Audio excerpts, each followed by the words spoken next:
Ibu hamil merupakan kelompok yang rentan terpapar COVID-19 dengan gejala yang cukup berat. Oleh sebab itu, Kementerian Kesehatan akhirnya mengeluarkan kebijakan untuk melakukan vaksinasi pada kelompok ibu hamil. Sesungguhnya seberapa penting vaksinasi ini, kemudian syarat apa saja yang harus dipenuhi bagi kelompok ibu hamil untuk mendapatkan vaksinasi, kami akan membahas topik ini di Coffee Break bersama saya, Wana Sari.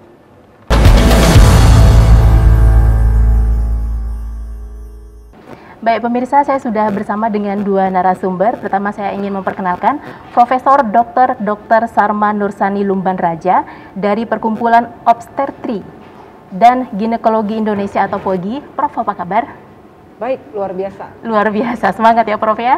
Nah, yang kedua saya akan perkenalkan Kepala Seksi Kesehatan Keluarga dan Gizi Dinas Kesehatan Provinsi Sumatera Utara, Ibu Sri Agustina Sembiring. Ibu, apa kabar Ibu? Alhamdulillah sehat, Mbak. Semangat juga ya Bu ya. Alhamdulillah. Nah pemirsa, vaksinasi bagi ibu hamil sebelumnya belum ada kebijakan untuk dilakukan vaksinasi bagi kelompok ini. Dan akhirnya pada sekitar bulan Juli dan Agustus keluar kebijakan untuk melakukan vaksinasi bagi kelompok ibu hamil. Dan saya mau ke Ibu Sri dulu. Ibu Sri, kebijakan seperti apa yang akhirnya dikeluarkan oleh Kementerian Kesehatan untuk melakukan vaksinasi bagi kelompok ibu hamil?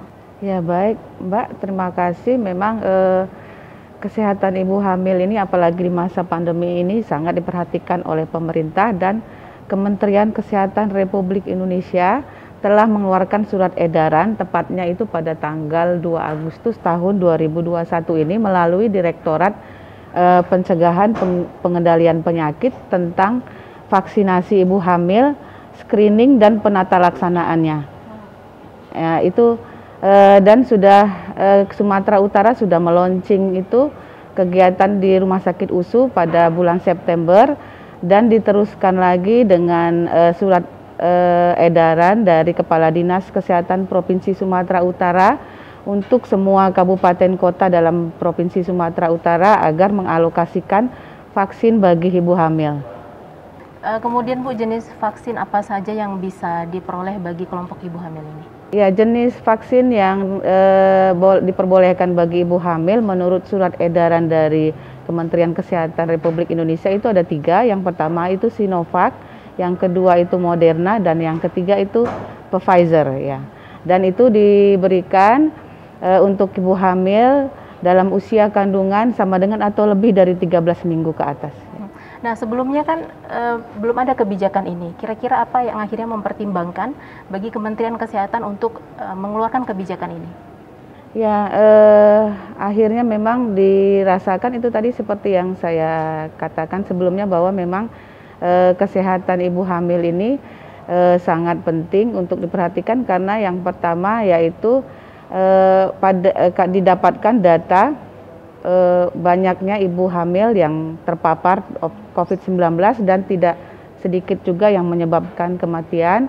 Dan yang kedua itu agar pada saat persalinan itu tidak terinfeksi ataupun terpapar COVID-19 baik oleh tenaga kesehatan ataupun dari ibu hamil ke tenaga kesehatan itu sendiri. Oke, baik, saya ingin ke Prof. Sarma. Secara medis Prof, kira-kira seberapa besar potensi terpapar COVID-19 untuk kalangan ibu hamil ini? Baik, jadi kalau ditanya seberapa besar, besarnya sama-sama ibu hamil dengan non hamil sebenarnya sama. Sama-sama punya ketentuan ataupun sama-sama dapat mengalami keterpaparan. Namun, ada satu hal yang mau kita ingat, bahwa pada ibu hamil tersebut, komplikasi atau kejadian ikutannya lebih parah. Kenapa? Salah satu mungkin gini, kalau kita ingat kan sekarang belakangan dibilang, oh terjadi pengentalan darah, kan seperti itu. Harus dikasih pengencer darah. Pada ibu hamil sendiri karena hamilnya sudah terjadi proses itu, pengentalan darah itu, namanya hiperkoagulasi. Ditambah lagi dengan infeksi COVID, semakin terjadi itu, maka sering disebutkan akan terjadi tromboemboli. Ini yang lebih parah.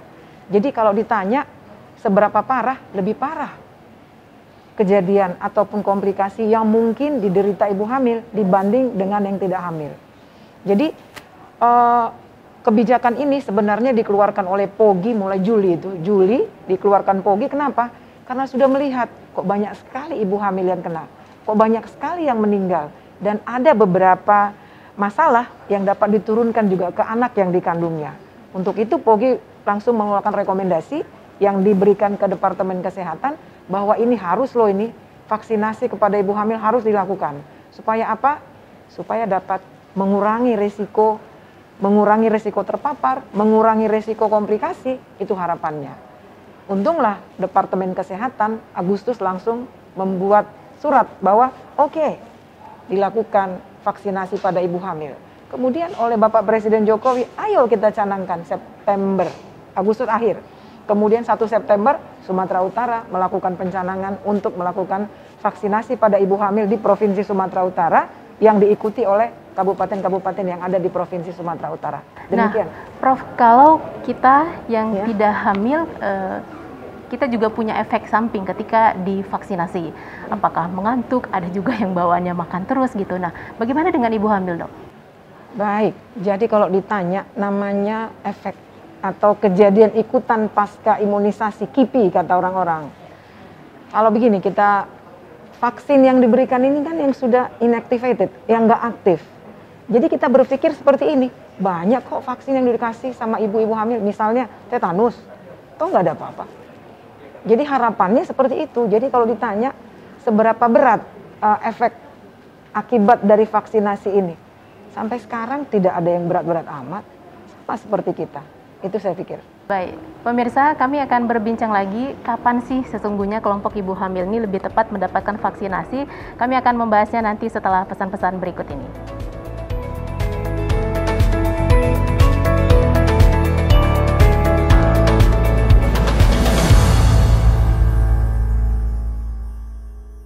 Sekarang ini tuh banyak orang meninggal, sedangkan usia mereka itu masih muda. Dan sebagian besar disebabkan oleh penyakit tidak menular seperti stroke, jantung, dan kanker.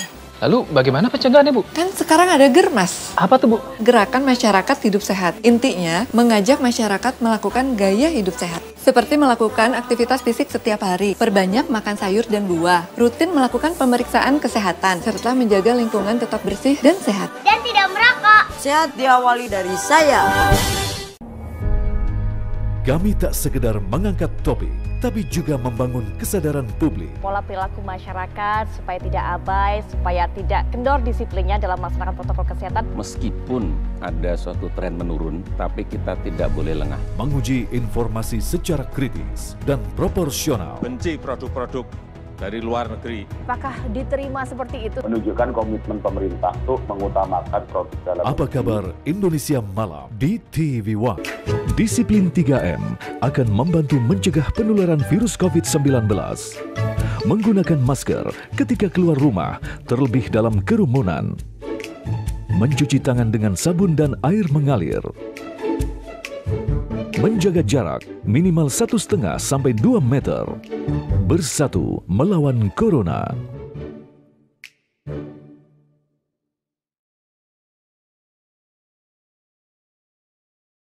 Halo Dede. Ingat cegah stunting sejak dini. Periksa kandungan minimal 4 kali selama masa kehamilan. Stunting? Stunting atau kerdil. Untuk mencegahnya, berikan bayi asupan gizi yang cukup saat hamil. Berikan makanan pendamping ASI sejak usia 6-24 bulan. Imunisasi lengkap dan tepat waktu. Pantau tumbuh kembang anak. Gunakan sanitasi yang bersih. Dan cuci tangan pakai sabun. Ingat, cegah stunting itu penting.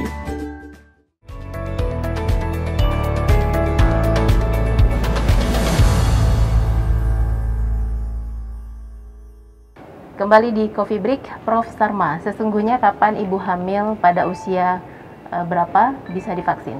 Baik, kalau ditanya pada usia berapa dimulai, sebaiknya lewat trimester 1. Trimester 1 itu sampai 12 minggu. Kenapa? Karena trimester 1 sampai 12 minggu ini merupakan periode emas untuk pembentukan organ-organ. Makanya kita buat mulai 13 minggu sampai kepada 33 minggu. Terus orang bertanya, kenapa mesti 33 minggu? Kehamilan sampai 40 minggu. Harapannya, kalau kita berikan sampai 33 minggu, masih ada waktu nanti untuk yang kedua. Untuk apa? ibunya terproteksi, apalagi yang menjadi terproteksi? Anak yang dikandungnya terproteksi. Ada buktinya? Ada. Apa buktinya? Bahwa anak yang lahir nantinya, kalau dia divaksinasi sampai usia kehamilan 33 minggu, anak yang lahir ini akan dijumpai di badannya nanti IgG namanya. IgG itu pertahanan yang ditransfer dari ibu ke anaknya. Jadi harapannya anak terlindungi, ibu terlindungi. Apalagi yang menjadi masalah bahwa disebutkan kalau tidak dilakukan vaksinasi nantinya sampai lewat di hamil 33 minggu, nanti udah bersalin, belum dapat vaksinasi. Apa yang kita dapat? Kalau ibu bersalin tanpa vaksinasi, lebih besar juga lagi nanti masalahnya. Kenapa? Ibu bersalin itu ada namanya proses inflamasi. Inflamasi itu seperti infeksi. Jadi double 2 kali lipat nanti. Dari COVID-nya inflamasi, dari proses nifasnya inflamasi, makanya kita bilang, ayo 33 minggu batas akhir supaya terlindungi. Namun, walaupun lewat 33 minggu, ini banyak pertanyaan nih, masih bisa divaksin? Bisa lah, bisa kali pun. Namun untuk perlindungan yang maksimal yang kita mau tadi, tidak dapat lagi. Jadi, namun boleh diberikan juga vaksinasi di atas usia 33 minggu usia kehamilan. Demikian. Prof, IgG yang Prof sebutkan tadi itu adakah kriteria khusus bagi seorang ibu untuk akhirnya IgG itu bisa terbentuk secara sempurna bagi seorang anak, atau bila ibu hamil tersebut ternyata memiliki komorbid, nah apakah IgG itu bisa terbentuk? Baik, jadi pertanyaannya bagus sekali. IgG, begitu kita diberikan vaksinasi pertama, kan dikasih ini, akan muncul itu, tapi segera hilang. Makanya kita bilang kasih yang kedua dong, supaya apa? Ada memori di badan. Begitu masuk lagi dia, kalau tadi IgG-nya sebegini, nanti begitu diberikan yang kedua, IgG-nya lebih tinggi lagi. IgG ini nanti yang bisa ditransfer ke anak. IgG ini, kalau dibilang apa IgG? Imunitas lah, pertahanan lah. Itulah yang kita sebutkan. Yang khusus untuk COVID-19 ini tadi. Ada kemungkinan nggak sih IgG itu bisa hilang mungkin ketika semasa hamil si ibu sedang mengalami sesuatu? Sebenarnya kalau gini dibilang hilang atau enggaknya itu, paling tidak ibu itu sudah punya memori. Kalau nanti datang lagi COVID-19 ini, aku sudah punya memori, aku pernah ingat ini, akan timbul IgG-nya. Jadi kalau dibilang bisa hilang nggak? Atau terbentuknya itu seberapa banyak? Masih banyak penelitian sampai berapa terbentuk. Makanya ada heboh-heboh orang, saya habis divaksin, mau tes IgG saya. Habis ini berapa gitu-gitu macam-macam, walaupun itu belum disyaratkan oleh pemerintah kita untuk melakukan pemeriksaan titer namanya, kadar IgG-nya. Jadi IgG ini menentukan bahwa dia ada pertahanan. Beda lagi nanti sama IgM. IgM kita bahas sekalian. Jadi IgM ini seperti ini.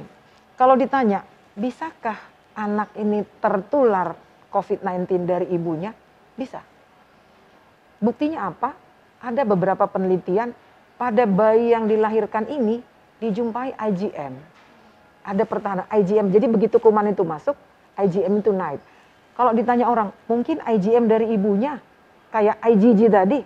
Enggak juga, karena IgM ini tidak bisa ditransfer ke bayi. Jadi siapa yang bentuk? Bayi itu sendiri. Begitu masuk kuman itu akan terbentuk IgM. IgM yang dibentuk oleh bayi. Jadi sama-sama kalau kita terinfeksi, itu duluan langsung muncul IgM.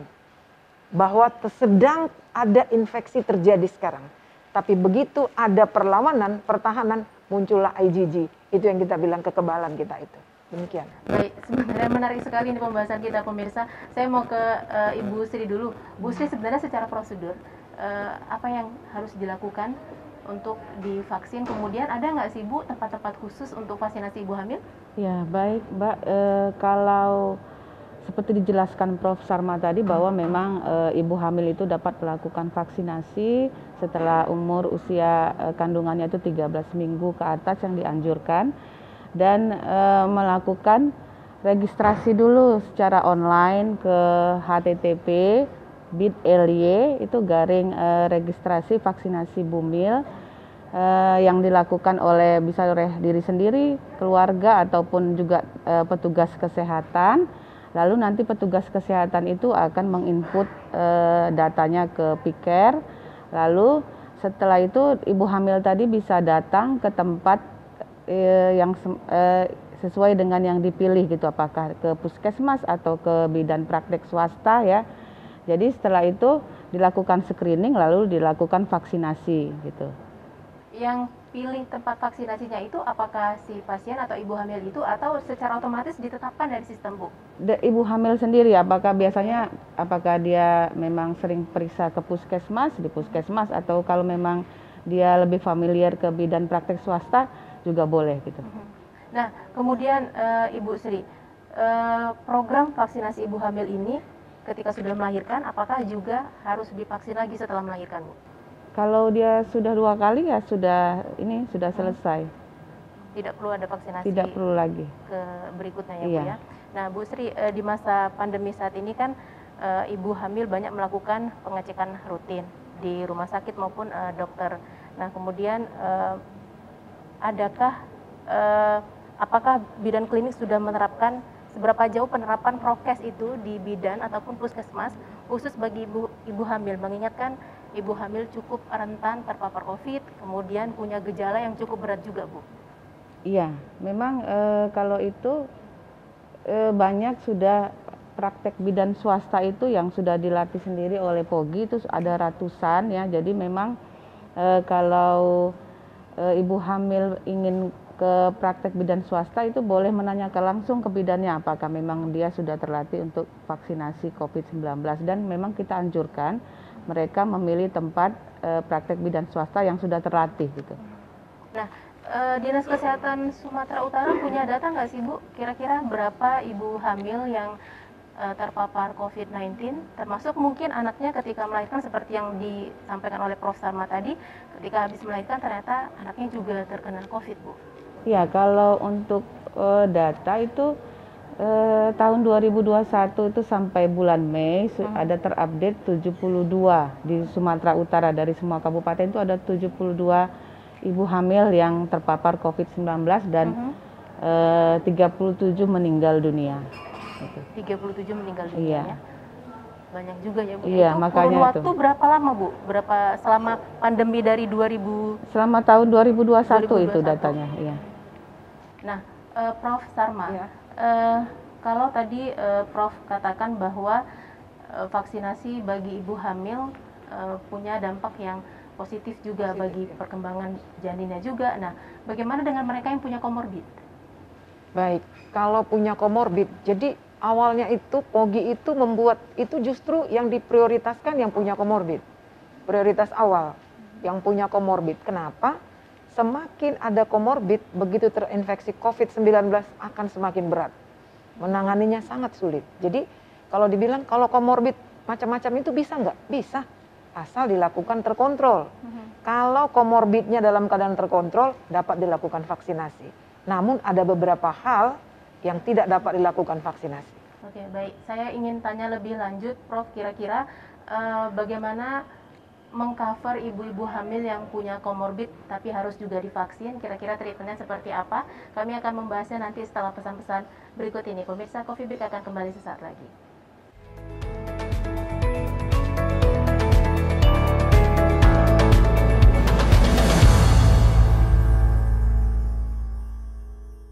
Halo Dede. Ingat cegah stunting sejak dini. Periksa kandungan minimal 4 kali selama masa kehamilan.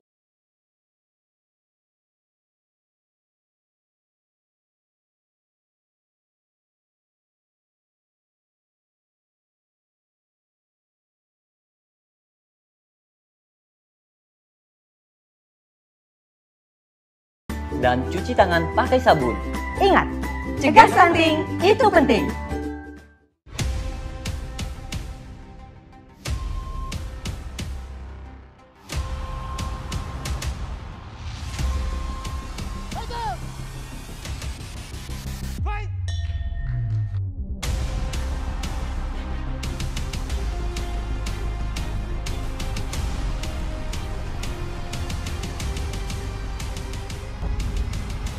One Drive MMA, Sabtu jam 10 malam di TV One.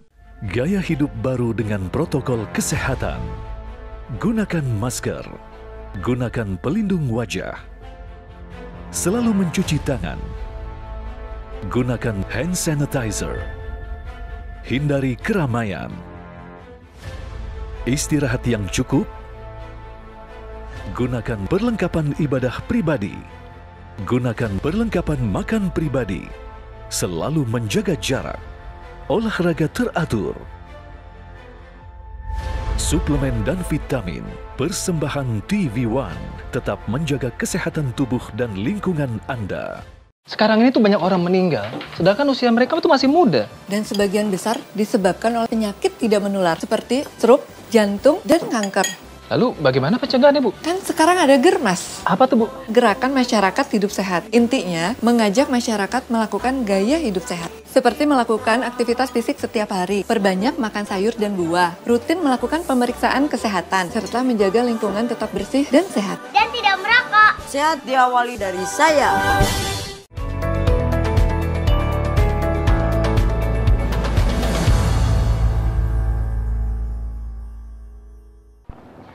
Oke, sebelum ke Prof. Sarma, saya mau ke Ibu Sri dulu. Bu, kita sebelum vaksinasi, saya pribadi juga sempat merasa ada kecemasan ya Bu ya, apalagi ibu hamil.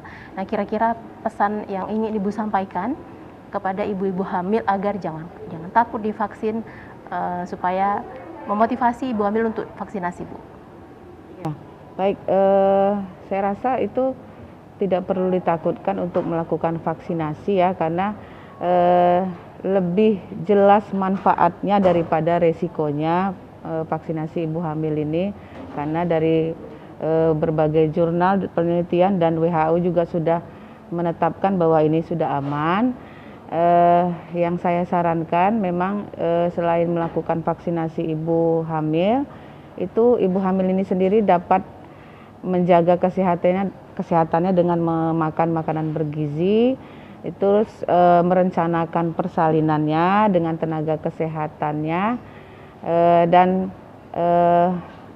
tempat persalinan yang dirasakan nyaman dan baik bagi ibu hamil itu. Oke, tapi Bu, kita nggak bisa pungkiri ada banyak sekali masyarakat mungkin di perkotaan sudah teredukasi dengan baik, tetapi bagaimana dengan masyarakat yang di pedesaan atau di pelosok yang sebenarnya mereka lebih menanggapi sebuah persalinan itu biasa aja, apalagi di situasi pandemi saat ini. Ada nggak sih Bu sejenis sosialisasi khusus yang dilakukan oleh Dinas Kesehatan Provinsi, Bu? Ya, kita sudah memang setelah menyurati ke semua kabupaten kota melalui surat edaran Kepala Dinas Kesehatan Provinsi untuk semua kabupaten, dan sekarang semua melalui puskesmas sudah melakukan sosialisasi itu melalui perpanjangan bidan desa di setiap posyandu ataupun penyuluhan tentang keluarga berencana dan ini kan keamanan vaksinasi tadi. Oke, sejauh ini ada nggak sih Bu untuk daerah Sumatera Utara, kelompok atau daerah yang butuh atensi khusus untuk hal ini, Bu? Sejauh ini belum ada. Kami belum ada mendengar ada yang sulit untuk diakses gitu untuk diberikan edukasi tentang vaksinasi ibu hamil ini. Oke, baik, Ibu Sri, saya mau ke Prof. Sarma dulu. Prof menyambung yang tadi. Ada penanganan khusus nggak sih bagi ibu hamil yang punya komorbid tetapi harus divaksin? Baik.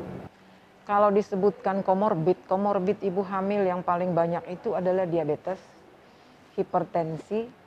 Tentu apapun komorbid ini, setelah ini tidak aktif lagi, setelah terkontrol, dapat dilakukan pemberian vaksinasi. Namun ada beberapa hal yang nggak bisa dilakukan vaksinasi.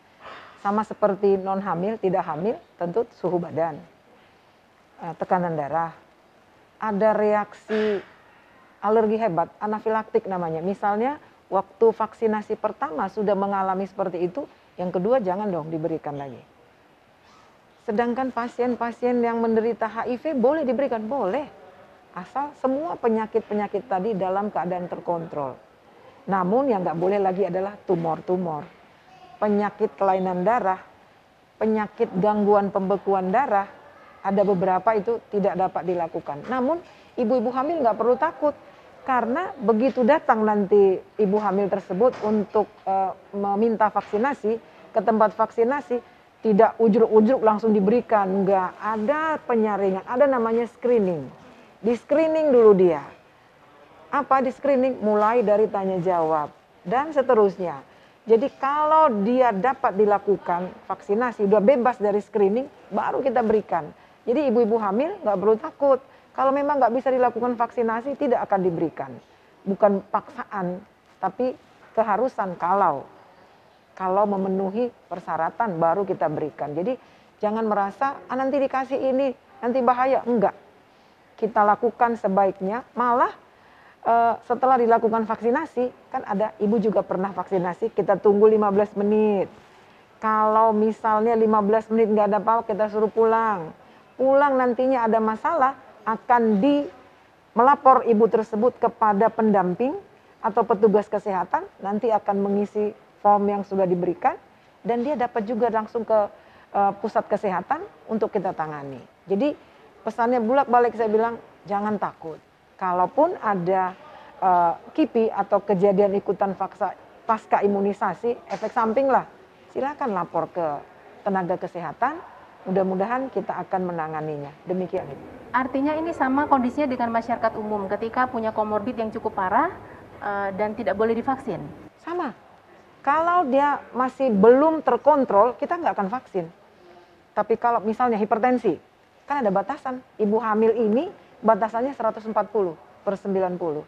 Mungkin di luar hamil, non hamil mungkin lebih tinggi. Tapi kalau untuk ibu hamil kita buat batasan 140/90. Makanya kalau ada ibu hamil menderita preeklamsi, keracunan kehamilan yang ditandai dengan darah tinggi, ditandai dengan proteinuri, usia kehamilan di atas 20 minggu, ini nggak akan kita berikan vaksinasi. Jadi tetap screeningnya kepada ibu hamil begitu ketat kita lakukan, supaya apa? Jangan terjadi masalah yang tidak diinginkan. Demikian Ibu. Nah, kalau tadi Prof katakan bila terjadi gejala atau efek samping bisa langsung ke petugas medis mendatangi puskesmas atau bidan terdekat. Nah, untuk situasi darurat di rumah, ini mungkin pesan yang penting bagi bapak-bapak atau para suami yang harus dilakukan, kira-kira harus mempersiapkan apa Bu secara medis? Secara medis? Ya. Dia akan datang ke petugas kesehatan. Paling tidak PLKB saya pikir ada dilatih untuk menjadi pendampingnya. Jadi melapor, PLKB itu ada di sekitar ibu ini, dia lapor ke sana, akan dibawa ke petugas kesehatan. Oke, baik. Sebagai final statement dari Dinas Kesehatan Provinsi Sumatera Utara boleh disampaikan Bu kepada masyarakat? Ya, kami mengharapkan memang dalam vaksinasi ibu hamil ini semua bisa mengambil peran di sini, termasuk khususnya media cetak dan elektronik ya, bisa menyebarluaskan informasi bahwa vaksinasi bagi ibu hamil itu aman, dan untuk semua sektor industri atau perusahaan itu bisa menganjurkan atau menginstruksikan kepada pegawai atau pekerja wanitanya agar melaksanakan vaksinasi ibu hamil jika ada pekerja yang hamil. Makasih, itu aja dari kami. Baik. Silakan terakhir dari Prof. Sarma. Baik, terima kasih. Jadi nasihat atau pesan kepada ibu hamil dan keluarganya, ayo ramai-ramai kita melakukan vaksinasi. Tujuannya apa? Melindungi ibu dan juga melindungi anaknya. Tentu akan melindungi keluarga. Jangan takut melakukan vaksinasi, karena tidak akan dilakukan vaksinasi kalau tidak memenuhi persyaratan-persyaratan yang telah disebutkan. Jadi ingat, kalaupun terjadi efek samping, tenaga kesehatan akan siap menanganinya. Demikian. Baik, terima kasih Prof. Sarma. Perbincangan kita menarik sekali. Ini juga pengetahuan buat saya, Bu. Tapi sayang sekali waktu kita sudah habis. Kita harus akhiri topik ini yang dipersembahkan oleh Dinas Kesehatan Provinsi Sumatera Utara dengan tema vaksinasi bagi ibu hamil. Pemirsa, dengan demikian maka ini menjadi penutup program Coffee Break. Saya Wanasari dan seluruh kerabat kerja yang bertugas mengucapkan terima kasih. Assalamualaikum warahmatullahi wabarakatuh dan sampai jumpa.